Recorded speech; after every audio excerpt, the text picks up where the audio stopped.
Yeah, I'll react to that, sure.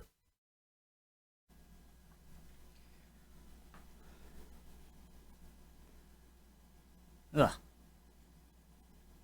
We are not stopping. Busy day today, but it's been a lot of fun, and I feel like the more videos I pop out in a day, the more I get used to it, and then the more I'm able to, you know? Let's do it. Bros, guys, gentlemen, and ladies, sorry, the 8.5% of you who are women, just as welcome. I just tend to say, hey, gentlemen, guys, because it's just a habit. Okay. All are welcome. If you're new to the channel, hello, my name is Connor. Nice to meet you, sir or madam. And I like to learn about history through YouTube videos. The original link to the video will be at the top of the description below. And right below that will be the link to the Discord. Click on that. We're usually nice. Love to have you. Learn about history. Hang out. Create that community, that atmosphere I want to create. Water bubbler, watering hole atmosphere I want to create on YouTube and Discord. I thought I just saw stars for a second. I'm like, oh my god, maybe I shouldn't make another reaction video. But it's actually a shadow or a light. Anyways, I'm good. I'm ready. Let's do it. Let's learn. If you're not ready to learn, just get out, please. Go to home ec. It's down the hall. A really good orange, like my favorite fruit would have to be, it's sort of like, and the orange is like the Taco Bell of fruits. It's like, it's very good when it's good, but it's very bad when it's bad. When I get a good orange, oh, it's so good. But a bad orange is just... So a good orange is my favorite fruit. A bad orange is one of my least favorite fruit. Ooh, a good peach. Same thing. A peach is along the same... I'm getting off topic, but I'm starting to go crazy. Obviously, I want to do this, and I want to go crazy, I guess, but this is the fifth video of the day, and they've all been pretty long. But I love doing it. And what was I even talking about? Oh yeah, peach. Like a bad peach isn't very good at all. A good peach is delicious. I think an apple is the fruit that's sort of... Oh, you can get a good apple. But there isn't really a bad apple. Okay, let's go. Caesar in Africa. Battle of Ruspina. Let's do it. So after 2 or 3 very bad episodes for Caesar. Oh, and Kings and Generals came out with the last episode in the series a few days ago, so that's good. But past 2 episodes, Caesar has not been having a good time. But the most recent episode I reacted to, what was it called? Oh yeah, the Veni Vidi Vici. We came, we saw, we conquered. I always heard of the term Veni Vidi Vici. I didn't know that's what it meant. And I always heard the term we came, we saw, we conquered. I never put the two together because I'm... Yeah. Zella, Pontiac War. Caesar got right back into it and caused his other territories to sort of fall in line. And Marcus... What's his name? Jesus Christ. Marcus Aurelius was not doing great in Rome. Let's go. Since the beginning of the Great Roman Civil War, Caesar had won battles in Iberia, Greece, Anatolia, and Egypt, scoring Not Marcus Aurelius, Mark Antony. victories in all 3 parts of the Old World. But the final triumph was nowhere in sight. Not everything was well in Rome. His own legions were agitated, and his enemies were gathering forces in North Africa. This video will cover Caesar's attempts to fix internal issues, the beginning of his campaign in North Africa, and the Battle of Ruspina. So doesn't Mark Antony It is our honor to announce that this episode is sponsored by Total War with, Rome Remastered and Creative Assembly. with Cleopatra. So I'm assuming when Mark Antony gets relieved of his duties in Rome, I'm sure he will be sent to Alexandria. That is my guess. Now with a sweet... And if you want to fast forward through this, that's fine.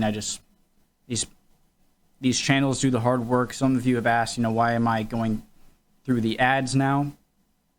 It's just so that any codes they have, I'm muting it right now. I don't care so much about that. But any codes they have, of these things, anything that helps these channels is the least I can do. I can at least play through the ads, but you are welcome to fast forward if you want. Full 4K with support for ultra-high definition resolution and overhauled graphics. 16 previously unplayable factions have been added on top of the original 22. Players can exercise more control than ever with new features, such as a tactical map during battles, plus heat maps and icon overlays in campaign mode. The diplomacy system has been overhauled, and wider camera zoom levels and camera rotation on the campaign map are now available. Total War Rome Remastered includes the Barbarian Invasion and Alexander expansions in glorious new detail, and players will also gain access to the original Rome Total War collection. Repetitive and not very meaningful, but I really do mean that. I'm even thinking about creating a channel on Discord where any of you guys can go to, where it'll be private, just with me. If you're, I don't mean any problem you have or have a bad day or whatnot. Just everyone message me. Just if you're having a seriously bad day and are depressed or whatnot, that's no joke. And I'm thinking about making a separate channel where people can come to me if they're in really dark times. But forget that for now. We're ready. Let's do it. Strategy games ever by clicking the link in the description. It is now late in 47 BC. Almost a year and a half since the Battle of Pharsalus. Caesar had fought Pharsalus, intending it to be a final killing blow to the Pompeian cause, and while it had been successful in severely handicapping the Pompeians, it had failed to destroy them completely. While Caesar had spent the last 18 months campaigning in the east, for a final killing blow to the Pompeian cause, and while it had been intending it to be a final Battle of Pharsalus. Caesar had fought Pharsalus, intending it to be a final killing blow to the Pompeian cause, and while it had been successful in severely handicapping the Pompeians, it had failed to destroy them completely. While Caesar had spent the last 18 months campaigning in the east, the Pompeian faction had been rebuilding in North Africa. Leadership had initially been offered to Cicero, but he had refused, preferring to use his political talents to try and but he had in North Africa. Leadership had initially been offered to Cicero, but he had refused, preferring to use his political talents to try and influence the Senate in Rome. Instead, leadership was split between Cato and Scipio. Cato was something of a... Sorry, this is Cato. This is the center of what used to be Carthage, right? Where they are in North Africa. Natural successor. I'll stop. Cato was something of a natural successor. He had consistently been one of Caesar's most ardent opponents and wielded great influence and prestige in the party, but he had next to no military experience. To balance this, Metellus Scipio was appointed as the overall military commander. Scipio had a long political career and served as consul alongside Pompey in 52 BC, had commanded an army in Greece against Domitius Calvinus, and had commanded the center at Pharsalus. Despite these honors, Scipio had not really proved himself as a talented general. A number of his subordinates, most notably Labienus, were undoubtedly better commanders. Nevertheless, Scipio was given command due to his rank, prestige, and perhaps most of all, his name. Thanks to Scipio Africanus and Scipio Aemilianus, it was rumored that no Scipio could be defeated in Africa. A new senate had been created in Utica, and a total of 14 legions mustered, 2 belonging to the governor. The Optimates mustered around 14 legions, 2 legions commanded by Africa, Publius, Attius Verus, 8 legions which were mixed with newly raised conscripts and veterans from Iberia and Greece, and lastly, 4 Numidian legions led by King Juba of Numidia. of Africa, Publius Attius Varus, 8 newly formed, consisting of local conscripts, as well as veterans who escaped from Iberia and Greece after the defeats at Munda and Pharsalus, and 4 of Juba's Numidian legions, who were armed and trained in the Roman fashion, plus a huge amount of Numidian light infantry and cavalry, and 120 elephants. Pompey's son, Gnaeus, had been sent to Spain to... Yeah, you can say how great can elephants be. They're a big target and whatnot. They're not as fast as horses or agile, but if I saw an elephant, I would crap my pants. Try and capitalize on the pro-Pompeian mutiny that had occurred during Longinus's tenure as governor. And there was a rumor that the Pompeian faction was planning an invasion of Italy itself. Caesar was aware of the threat, and had initially planned an invasion from both the west and east. Longinus would land his Spanish legions and attack from the west, while Caesar would invade from Italy. Longinus's abysmal administration I thought Longinus died. of his province had scuppered this plan, however. Caesar would need to invade himself, and without the reinforcements from Spain. Caesar's African War was about to begin. As Caesar returned to Italy from Asia Minor, he visited various client kings and rulers from in and around Greece, collecting money. Caesar had been recruiting massively throughout the civil war, spending almost all his personal money in the process, and the financial situation was dire. Even with the money collected from these rulers, he still needed more. Upon his arrival in Italy, he borrowed huge sums from individuals and cities alike. Caesar likely had no intention of repaying these huge debts, but in his opinion, the money was being spent on the public good, and so was no different from an official tax or levy. The money was given, but it cost Caesar popularity. Caesar was well aware of this fact, however, and worked hard to keep the people on side. Clearly, Caesar was well aware that to win any war, it is vital that the population at large is kept on side. There was one other major issue that Caesar needed to resolve before he could begin the invasion of Africa. 4 of his veteran legions left in Campania and picked to be part of the African campaign had mutinied a couple of months before Caesar's arrival in Italy. These legions had been campaigning continuously for 13 years and had been promised payment and discharge following the Battle of Pharsalus. Caesar's campaigns in Egypt and the East had delayed this, and with their general gone for almost a year, Antony had lost control, the legions going so far as to loot wealthy estates around Rome, and even killing 2 senators who had tried to negotiate with them. 4 veteran legions presented a very serious threat if they could not be placated. Caesar recognized this danger and even garrisoned Rome. He was advised not to risk negotiating in person, but Caesar knew that these men were some of his best soldiers and would be much needed in the campaigns to come. He met them alone at the Campus Martius.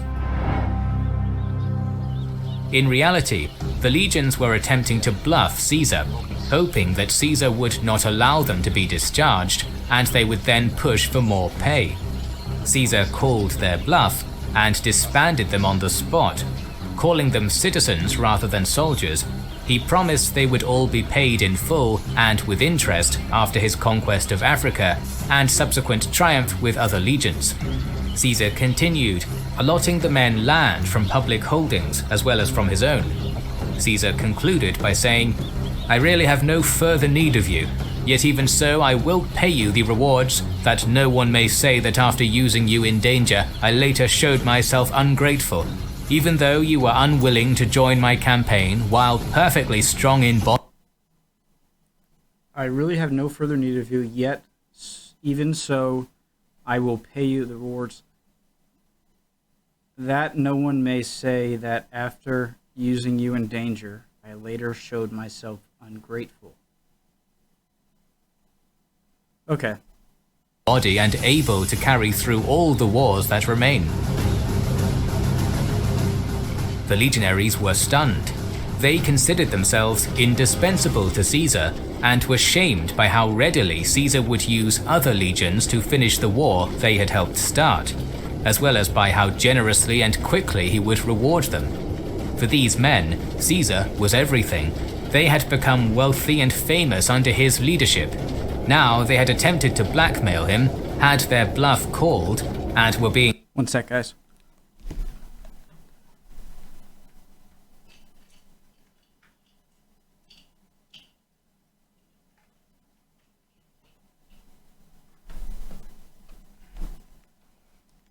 Sorry.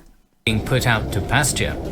The legions then asked whether they could volunteer to join Caesar in Africa, but Caesar simply turned his back and began to walk away.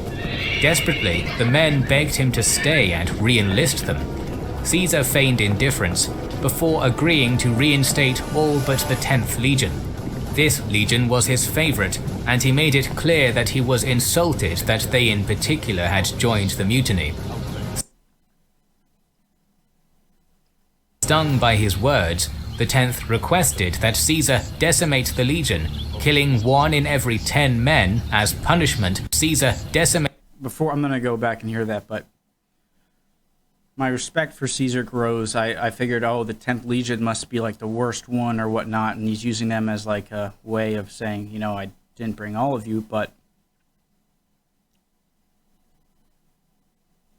it was the best one. And the Caesar Napoleon, you know, I gained so much respect for Napoleon, seeing those on Epic History TV, those videos. Caesar's creeping up. The legion, killing 1 in every 10 men, requested that Caesar joined the mutiny. Stung by his words, the 10th requested that Caesar decimate the legion, killing 1 in every 10 men as punishment so that they might be taken back into his favor. Again, Caesar feigned indifference before relenting and accepting the legion back without punishment. Caesar did keep a list of the leading figures of the mutiny and assigned them to other legions in particularly dangerous provinces, but overall it had been a brilliant success. All 4 legions were brought back into the fold without a sesterce being spent or a drop of blood shed. It was a prime example of the importance of the persona and personality of Caesar. No other man at the time could have spoken to the legions and reached such a conclusion. With the legions once again under control, Caesar could finally begin his invasion, and he ordered 10 legions to gather in Lilybaeum, Sicily, around late December. Word had reached Caesar of the rumor that no Scipio could be defeated in Africa, and to counter these, he quickly found a minor member of the Scipio family to include in his officer's staff. He too now had a Scipio in his army. The veteran legions in Campania were still being organized for the campaign, but 6 legions were ready in Lilybaeum. 5 were relatively recently raised and untested. 1 was Caesar's veteran 5th Legion and some cohorts of the 10th, which had been stationed in Brundisium. Caesar was eager to sail as soon as possible, but the mutiny had delayed his plans, and he was now faced with bad weather. Never one for waiting, he embarked his men and ordered them to Africa at the first sign of a lull in the storms. Caesar spent 2 days in Sicily, giving instructions for the rest of the army when they arrived on the island, before setting sail himself on the 25th of December. He reached the African coast on the 28th of December, landing near Hadrumetum. In his eagerness to attack quickly, Caesar had risked the storms, and though most of his warships had managed to cross safely, many of his transports had been scattered, leaving him with just 3,000 infantry and 150. I just say something about storms, for instance, or anything that would be considered a reason not to push forward. I come to realize after watching not just this, but a lot of other, if I have a piece of orange stuck in my teeth, my apologies, but a lot of other videos too, that with all of those circumstances, you're also faced with the question of, well, if there's a storm or bad fog or rain or whatnot, well, that's bad for attacking, but that also means that they will come to that conclusion as well and be less likely to expect you. 50 cavalry. Hadrumetum itself was under Optimate control, garrisoned by 10,000 Romans and Numidians under the command of Gaius Considius Longus and Gnaeus Calpurnius Piso. Caesar encamped just outside of the city on the coast. His men's morale was low due to the uncoordinated crossing, and they were blaming Caesar because, in his haste, he had not issued clear, written and sealed orders to his lieutenants as he usually did. They were right. Caesar's obsession with being quick had this time backfired. Caesar was in a dangerous position. If the Optimates sallied out of Hadrumetum, or if enemy reinforcements arrived, his small force could be caught against the coast. Initially, Caesar attempted to negotiate with Considius, but the messenger was killed and the message sent unread to Scipio. He had now spent a day and a night around Hadrumetum, and no more of his army had arrived. Caesar made some minor probing attacks on the city, but quickly decided he had neither the numbers nor amount of veterans needed to storm the city. To make matters worse, his scouts also reported that a large force of Numidian cavalry was closing in. With little choice left, Caesar broke camp and marched away from the city. As soon as he did, though, the Hadrumetum garrison sallied out, soon being joined by Juba's cavalry, which had just arrived. They seized the deserted camp, and the Numidian cavalry began harassing Caesar's men, forcing Caesar to halt and form a defensive line. Clearly, this had been the Optimate plan from the start. Rather than attack Caesar in a fortified camp, where he was known to be particularly dangerous, they had waited for a chance to catch him in the open. Initially, it looked as though Caesar would be surrounded and caught, just as Curio had been years earlier. Unlike Curio, however, Caesar refused to allow his enemy to hold the initiative, ordering his small numbers of cavalry to charge the Numidians. Caesar was well aware that they did not have the numbers to win such a fight, but he was also aware that the Numidians would retreat and skirmish. I gotta take a piss, guys. Be right back. Okay, sorry. To fight, but he was also aware that the Numidians would retreat and skirmish rather than engage in hand-to-hand fighting. It was vital that Caesar keep his men moving rather than stop and risk becoming surrounded, and with his cavalry having repulsed the Numidians for the time being, Caesar seized the opportunity, ordering his legions to continue their march with the few veteran cohorts and cavalry at the rear. His veterans could be counted on to stand their ground against the incoming missile fire, while the cavalry would charge and scatter the Numidians. Though progress was slow, Caesar was able to continue this fighting withdrawal until he reached the safety of the town of Ruspina on the 29th. Wait, those look like my legs. I got hairy legs. Of December.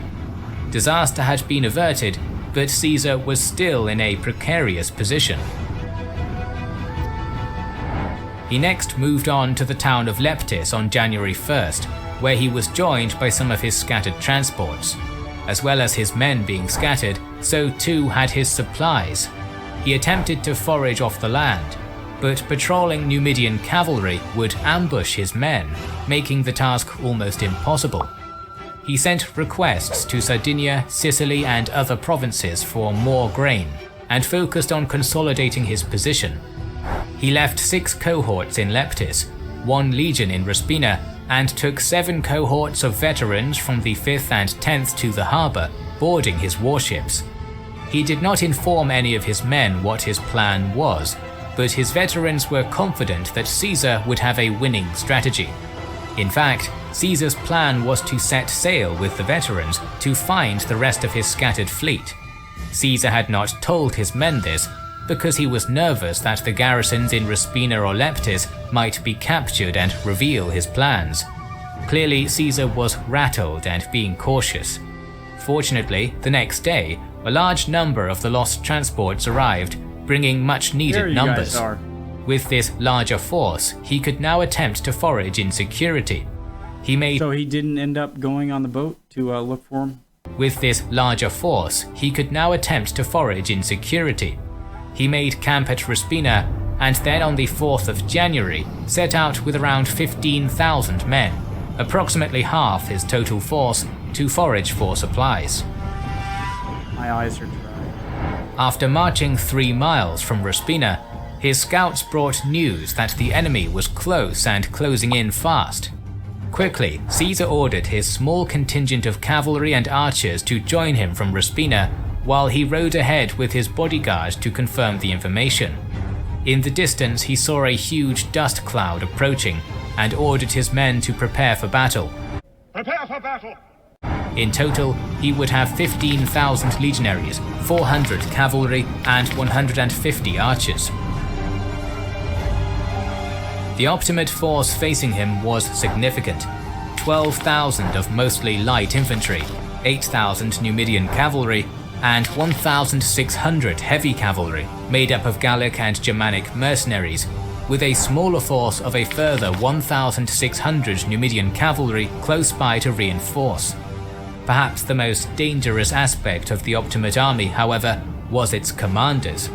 The main force was commanded by Caesar's once right-hand man Labienus himself, the reinforcements by Petreius. Labienus was undoubtedly the best general on the Optimate side, and his years of campaigning with Caesar had made him familiar with his tactics. Petreius was also talented and experienced, having 30 years of military experience, including having fought Caesar at Ilerda and Pharsalus. This would be a difficult fight. Looking to make the most of his large number of cavalry, Labienus deployed his men in a long, tightly packed line, with infantry interspersed among cavalry in order to hide his numbers. On both flanks he stationed his heavier cavalry. Caesar, aware that he could be easily outflanked, stretched his line to have as broad a front as Was it Curcio? Remember from him being defeated, the Northern African armies are no joke. possible, that he could be easily outflanked, stretched his line to have as broad a front as possible, putting what missiles he had in front and the small amount of cavalry on the wings. He kept his men in position, not wanting to make the initial move. With his smaller numbers and the enemy's cavalry advantage, he thought it best to be defensive. Labienus, on the other hand, used his cavalry to quickly seize the nearby highlands, at the same time forcing Caesar's cavalry to stretch thin to try and counter any flanking attacks. Labienus was well aware of Caesar's style of battle, which relied upon having room to maneuver and using terrain advantages, and had now denied these to him. With these initial moves completed, Labienus began the battle. He ordered his men to charge the length of Caesar's line, Caesar's legions countercharging at the last minute. As they did though, the Numidian cavalry fell back, while the infantry hidden among them pinned Caesar's infantry. The Numidians then skirmished back and forth, pelting Caesar's line with javelins. His men attempted to charge the cavalry to chase them off, but Caesar gave strict orders for his men to hold the line. Meanwhile, So that actually worked, hiding his men amongst the cavalry to hide his numbers. Caesar gave strict orders for his men to hold the line. Meanwhile, on the flanks, Caesar's cavalry, badly outnumbered, had been routed after a brief but brave struggle. Labienus now had Caesar's force entirely surrounded. At this point, Labienus removed his helmet and rode around the surrounded Caesarians, encouraging his men and mocking Caesar's, attempting to demoralize them. This guy's good. He mocked them as being raw recruits and for being foolhardy for following Caesar and being caught in their current predicament. A veteran of the 10th Legion from one of the cohorts who had crossed with Caesar recognized Labienus. Removing his helmet, he threw his javelin, shouting out that Labienus would know he was being attacked by a soldier of the 10th. Labienus's horse was killed, and Labienus was taken from the battlefield after it fell on him. Nevertheless, Caesar's men were still struggling, attacked from all sides, and they could do little except protect themselves from the hail of missiles from the Numidian troops. It was a dire situation, and panic was spreading, and an Aquilifer even attempted to flee, forcing Caesar to grab him, turn him to face the enemy, and push him forward to the front. Caesar's so great. The day was coming to an end, and Caesar knew that he needed to reach his defences around Ruspina before nightfall, or else lose his army. He ordered every other cohort to turn around, his line now fighting on two fronts. Something I love about Caesar is that when you think of sympathy as a bad quality in a attacking army or in a general period. But Caesar is able to have that and have a level head and still be such an effective leader, and maybe even more so than Napoleon, and it's pretty crazy. And gave the order for them to throw a hail of pila and charge in both directions. It is a testament to the training of Roman legions that such a maneuver could be organized and executed in the midst of battle. Taken by surprise by this sudden attack, the Numidian light infantry and cavalry pulled back to skirmish and avoid hand-to-hand fighting. Caesar seized the opportunity and began withdrawing his forces from the battlefield as quickly as possible. As he did, Petreius arrived with his reinforcements. With these fresh troops, the Optimate force pursued Caesar's men looking to re-engage. This time, Caesar took the initiative, ordering his men to turn and charge their pursuers. Petreius was wounded in the skirmish, while the Numidians once again fell back, not wanting to be pinned in melee. This time, Caesar continued to push them back over the high ground. Caesar paused his men here, wanting to see if the enemy would attack now that he had the terrain advantage. The Optimates were exhausted, had both commanders injured, and had inflicted as much damage as they could in a day. They each withdrew to their camp, Caesar's men also withdrawing to Ruspina. The casualties for both armies are not known, but given the encirclement of the Caesarian troops, it is likely they suffered more than the Optimates. Caesar had very nearly lost the entire campaign. If Labienus had Caesar's men also with both armies are not known, but given the encirclement of the Caesarian troops, both armies are Ruspina. The casualties for both armies are not known, but given the encirclement of the Caesarian troops, it is likely they suffered more than the Optimates. Caesar had very nearly lost the entire campaign. If Labienus had not been wounded, he may have been able to better control the Optimate army and keep the pressure on Caesar, leaving no chance for him to escape. But Caesar was saved by his own strategic talent, his men's training, and luck with the wounding of both enemy commanders. Nevertheless, Caesar had managed to avoid having his whole army destroyed, as had happened to Curio. He would be able to consolidate and seek a more favourable engagement later. Caesar's African war was not over yet, so make sure you are subscribed and have pressed the bell button to see the next video in the series. Such a good channel, such a good video. That was like my 5th or 6th video of the day. I think I'm going to call it quits for today. Join the Discord, follow the TikTok. All right? See you next time.